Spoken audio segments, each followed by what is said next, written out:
Assalamualaikum warahmatullahi wabarakatuh. Kembali lagi bersama saya Rizky Lutfiani, mahasiswa PPG Prajabatan Prodi Pendidikan IPA kelas 3 Universitas Negeri Malang. Dalam video kali ini, saya akan membahas tentang pembelajaran berdiferensiasi, tepatnya pada topik 2 mengenai aspek-aspek pembelajaran berdiferensiasi.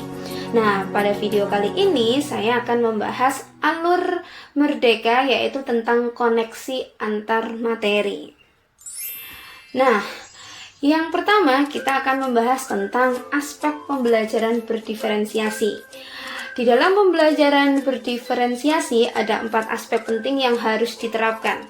Yang pertama adalah aspek konten, di mana guru harus melakukan diferensiasi yang berkaitan dengan materi apa yang akan dipelajari peserta didik dalam proses pembelajaran. Aspek yang kedua yaitu adalah aspek proses. Pada aspek ini itu mengacu bagaimana peserta didik akan memahami, memaknai informasi atau materi yang akan dipelajari. Dalam aspek ini itu intinya berkaitan mengenai proses yang perlu dipersiapkan untuk memenuhi kebutuhan belajar peserta didik. Kemudian untuk aspek yang ketiga yaitu adalah aspek produk. Aspek produk itu berkaitan dengan variasi dari hasil tugas pembelajaran yang disusun secara beragam, namun masih tetap mengacu pada tujuan pembelajaran yang sama. Dan untuk aspek terakhir yaitu adalah aspek lingkungan belajar, di mana aspek ini mencakup tentang kondisi dan pengaruh yang berasal dari luar, di mana pengaruh tersebut memberikan pengaruh pada peserta didik yang meliputi pengaruh fisik, sosial, dan intelektual. Nah, berikutnya saya akan membahas tentang keterkaitan materi ini, topik 2 ini, dengan mata kuliah lainnya. Nah, yang saya bahas untuk di video kali ini ada tentang 2 mata kuliah yang berkaitan dengan materi ini.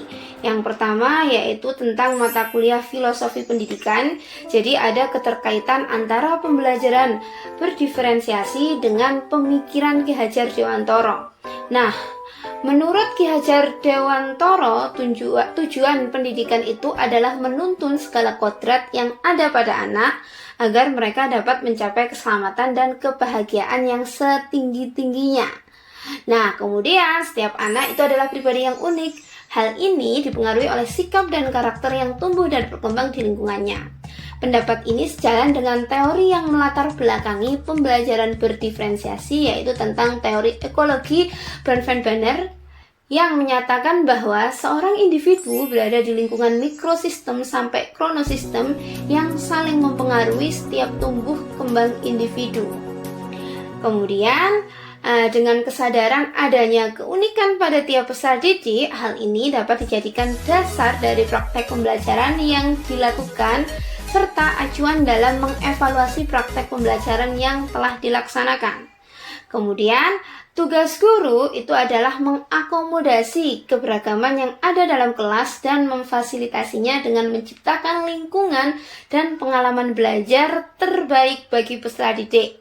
Salah satunya dengan menerapkan pembelajaran berdiferensiasi.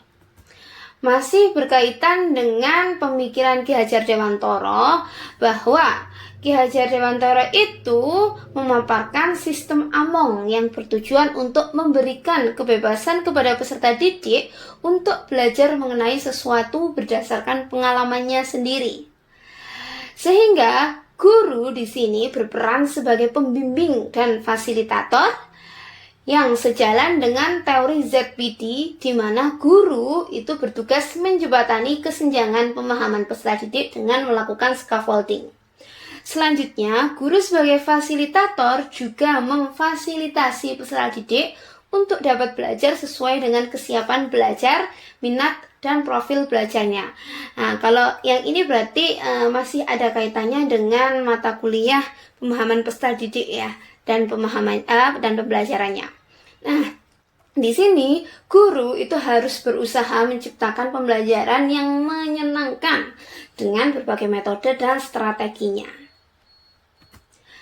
Nah, selanjutnya kaitannya dengan teori konstruktivisme Vygotsky yang dipelajari di semester lalu pada mata kuliah pemahaman peserta didik. Vygotsky sendiri berpendapat bahwa proses belajar akan terjadi secara efisien apabila anak belajar secara kooperatif dengan yang lainnya dalam suasana dan lingkungan yang mendukung. Teori ini menekankan interaksi antara aspek internal dan eksternal dari pembelajaran serta penerapannya pada lingkungan sosial pembelajaran. Nah, kaitannya dengan pembelajaran berdiferensiasi adalah bahwa guru perlu menciptakan suasana pembelajaran yang mendukung proses belajar peserta didik. Kemudian guru juga dapat melakukan diferensiasi, pembelajaran berdiferensiasi, khususnya pada aspek diferensiasi proses dan lingkungan belajar. Nah, demikian video mengenai koneksi antar materi pada topik 2 ini. Sampai bertemu di video-video berikutnya. Terima kasih. Wassalamualaikum warahmatullahi wabarakatuh.